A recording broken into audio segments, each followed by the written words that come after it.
Today I'm going to show you how to open up your Koolnet 3 software on the initial opening once it's been installed. Once the software is installed, you will see a Koolnet 3 1.46a icon. If you double click on this icon, if you get the error open registry key.vi remote registry access denied, this is because the software needs to access the registry to write settings such as COM ports and active pins in the network. So what you want to do at this point is just go ahead and X this out.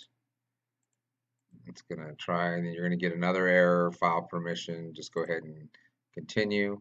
Go to the upper left corner, File, Exit to close the program.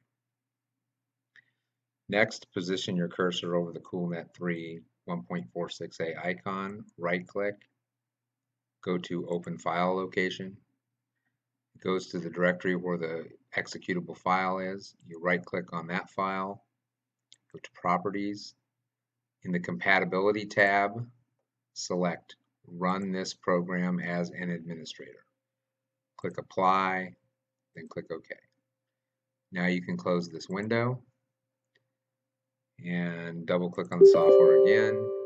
Depending on your user account control settings, you might get this pop-up that this program wants to make changes to your device. Go ahead and click Yes. The software opens up and then you get another error that's Visa insufficient location information or the device resources not present. The COM port setting on the computer is what's causing this. It's set to a COM port that either doesn't exist or it's the wrong port. Let's go ahead and click Continue and go up to File, Exit, close the program one more time. Most computers do not have serial ports anymore, so Graalcool would have supplied you with a USB to serial converter. You can now plug that into the computer.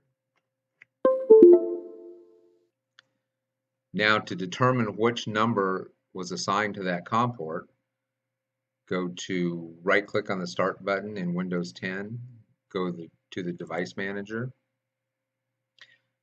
In the list under Ports COM and LPT, it will show USB serial port is set at COM4.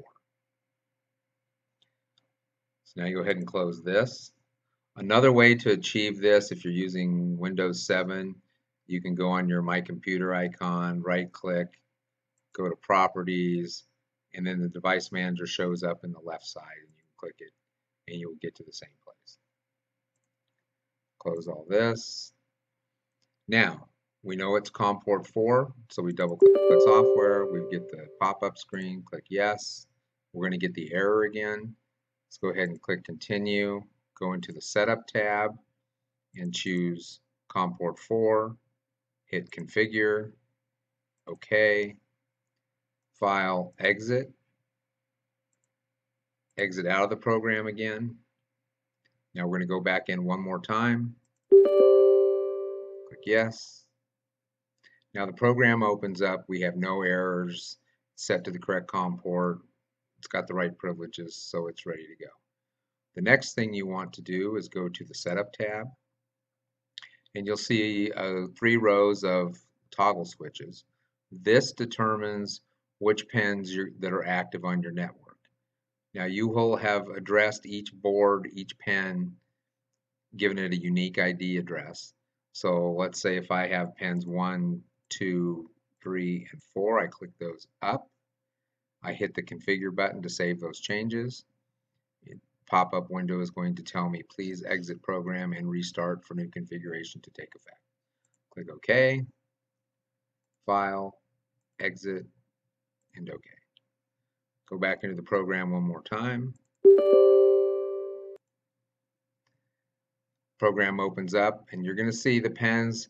I have no pins hooked to this computer, so they're going to all show up as offline in the top box. But if you have pins, they will show up as the pin number online will be 1, and it will give you the mode and information about the current running conditions of the pen. That concludes this video. Thank you very much.